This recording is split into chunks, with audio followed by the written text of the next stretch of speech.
the first place through pure micro mechanics. As the Land of Dawn opens up once again, we've got Onic Philippines on the blue side versus Blacklist International on the red. Let's go. First match of the day, number 3.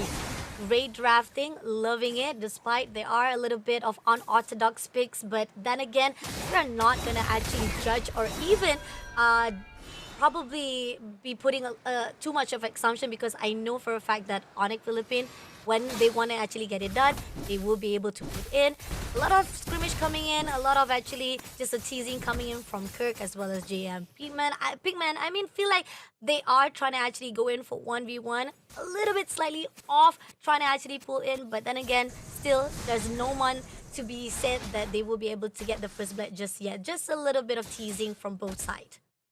I mean, that's just the EXP lane experience for you right there, right? JM and Kirk have both gone for vengeance, so they're both aiming to be secondary front lines for their team. And from what we've seen already, I do feel like vengeance is a better choice on Lucas overall, just to be able to run into your opponent. He does offer a good amount of crowd control and survivability with the way that his lifesteal works. His skill 1 does regen 8% max HP whenever it connects with an enemy hero, and certain teams have actually found it difficult to remove him from the equation. In comparison, Onic just doesn't have a front line much at all. But because of that, their team lineup is going to be a lot more formless when it comes to team fighting. Okay, so, but we do see that Percival will be almost been tagged out, but then must back away. But at the same time, MPP right on the first right here. Kurt trying to go in, finishing it out. First blood coming in, MPP will be taken out. But Percival managed to persevere right there, only getting that first steal for themselves. But at the same time, right here, it seems like Pinkman gonna go in for their own retract. As we see, Kinko also managed to get the second blood, but at the same time, also managed to get the turtle. But Brusco will be traded off for that one kill as well.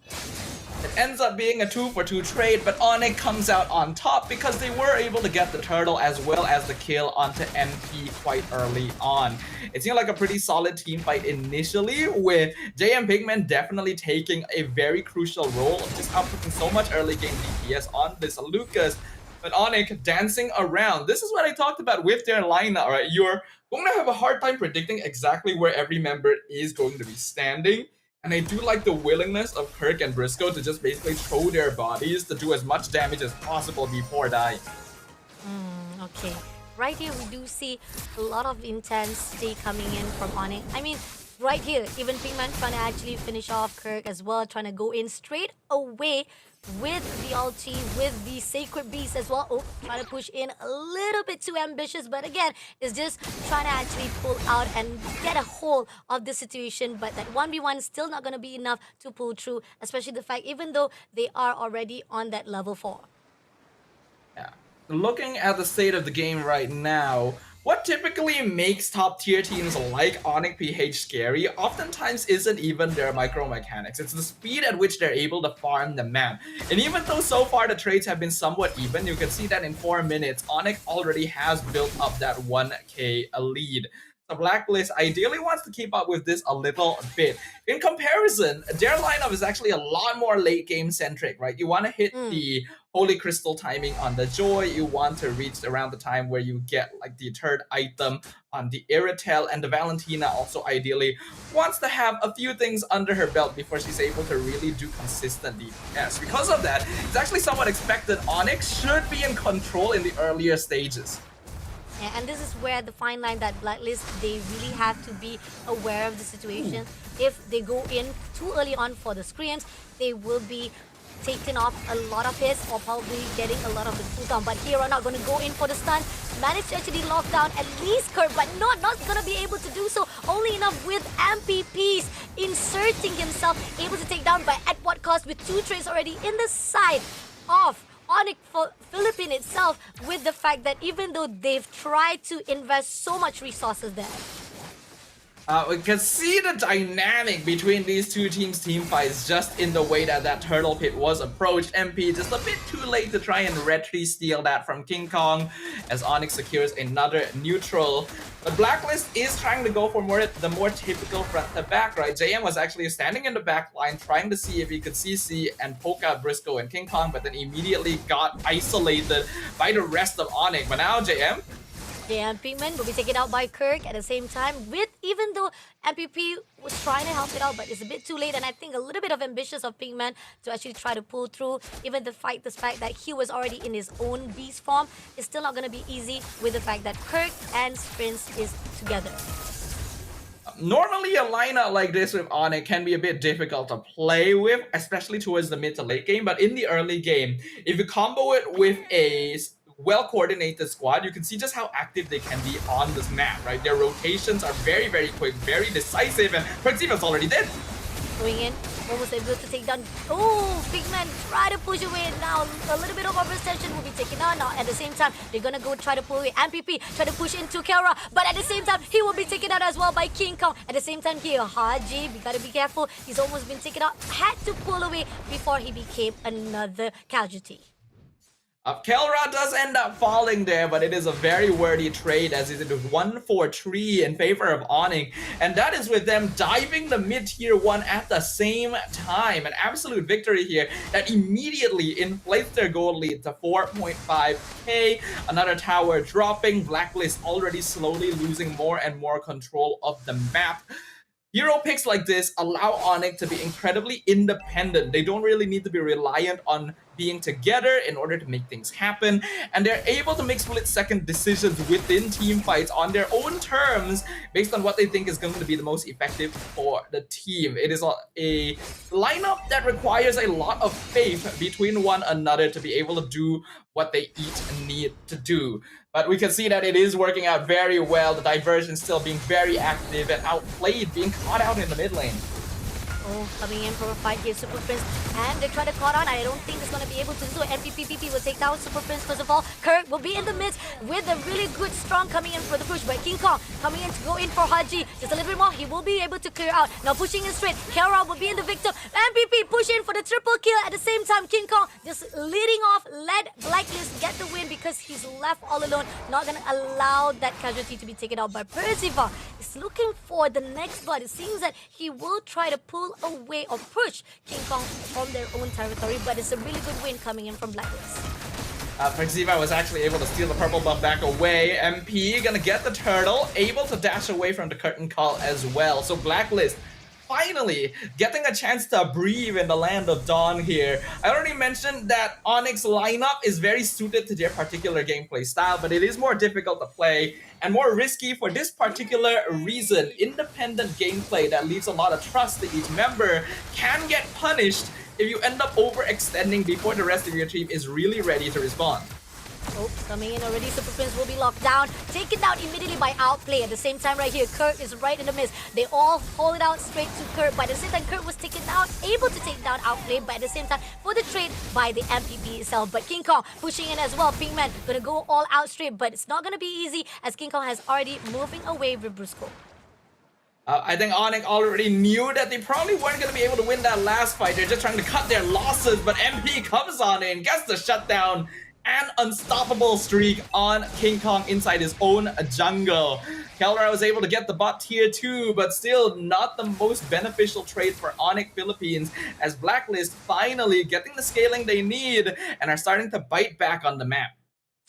Oh, this is tough. I mean, we do see now finally Blacklist is already at a really good best form to be fighting off. Early on, it was a little bit too ambitious, a little bit too overextension. They want to actually try to go all for the team fight itself. But now we do see that Blacklist, they've already got it down. They finally know how to actually shut down most of the players of Onic.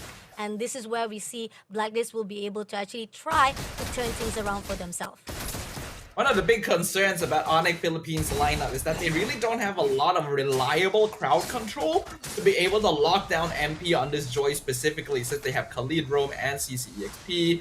diversion into the mid lane, but Blacklist isn't really nearby, so Onic will just settle for controlling the Lord Pit instead. But because they're not able to lock down the Joy, MP is being left largely unchecked. And when Onic is mostly split up doing their own thing during skirmishes, that is the situation that a Joy will thrive in the most, especially now that he's got that Blood Wings to even further increase his durability. I'm gonna actually try to contest for the lot here.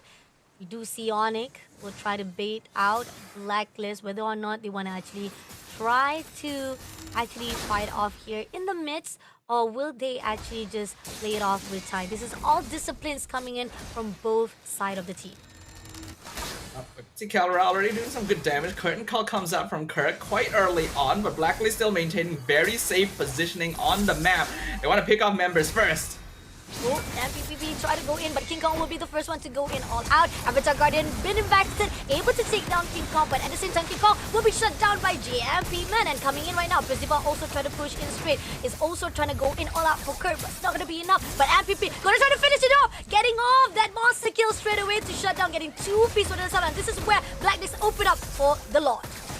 Yep, things are now looking a little bit dicey for Onic Philippines. Blacklist are very good at fighting as a 5-man overall, and their lineup makes it so that they can stay pretty safe. They don't really need to split each other up, making it so that Onic has to try and force something in their rotation instead. And so far, they've been a little bit unsuccessful in making things uncomfortable for their opponents, thus allowing Blacklist to just play the game the way they wanted to so far.